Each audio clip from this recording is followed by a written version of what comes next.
Look at those brown shoulders.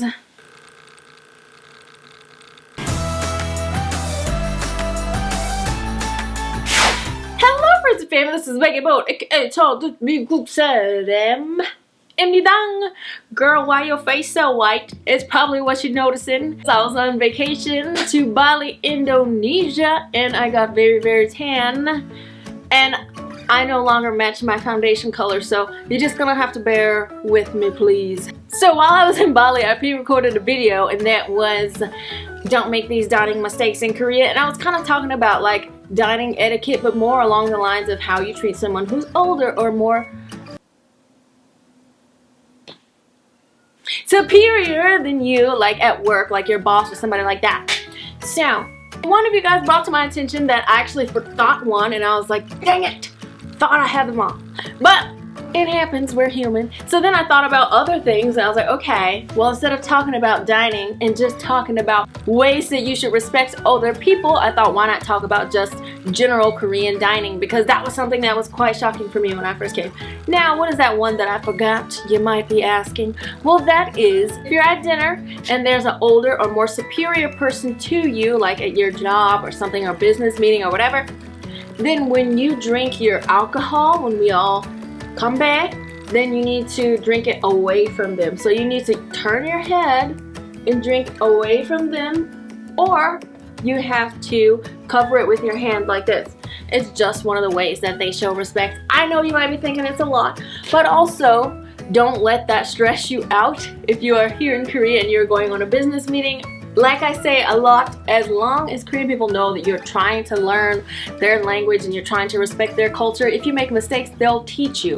And then eventually, if you've been here like me for so many years, then it'll just kind of become second nature to you. You just kind of pick it up, because that's what happens when you move to another country, you know what I'm saying, mate? So now that we got my mistake out of the way, just keep bringing it up, why don't you? Let's move in to talk about some other dining habits that may shock you if you are from America, such as myself when you come to Korea. Okay, so the first one that's gotta be the most shocking, weird, interesting one when I first came was that you share all the food in the middle of the table.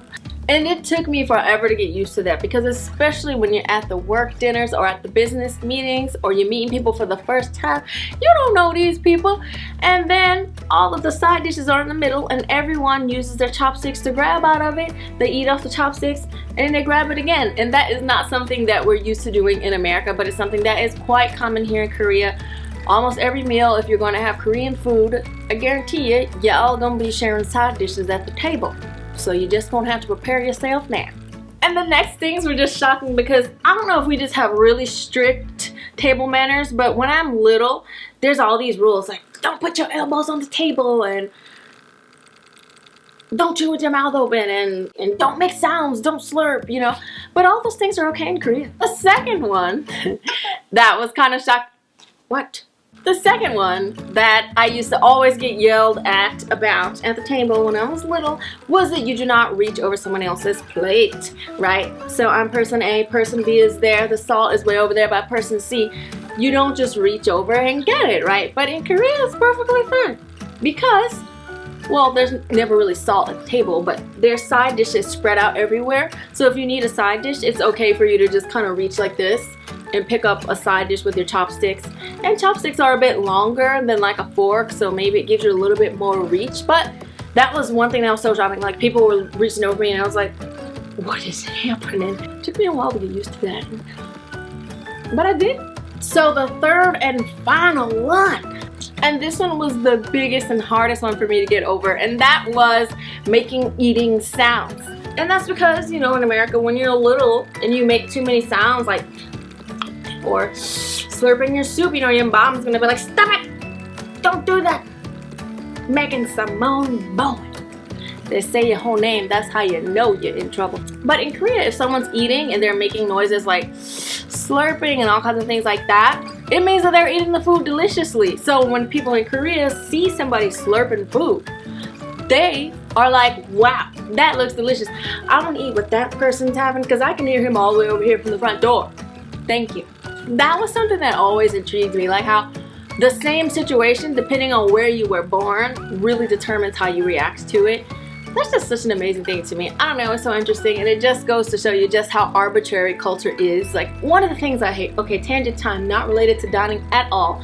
One of the things that I hate is when people learn something about a different culture and the first thing they say is, that's stupid. And I'm like, why? Why would you say that's stupid? It's not stupid, it's just different. Unless somebody's culture involves like eating babies or something, then I don't think it's your job to say what's right and wrong, because really, I don't think there's a right and wrong way. It's just the way we do it here, the way you do it there, the way we do it here, and the way you do it there. And that's all I'm saying. Anyway, this video might be a little bit short. My bad. I just thought I would continue on to just say some extra additional stuff before I went on to another topic not related to dining. I think I might have gotten everything related to dining now. If I didn't, please let me know down below. And you've got another dining video coming for you. Maybe. Maybe not. I think 2 is enough, right? So if you like this video, like to see more videos, please subscribe to my YouTube page, which is down below. Don't forget to follow me on Instagram, Twitter, Snapchat, like me on Facebook. I will see ya. I love this hair.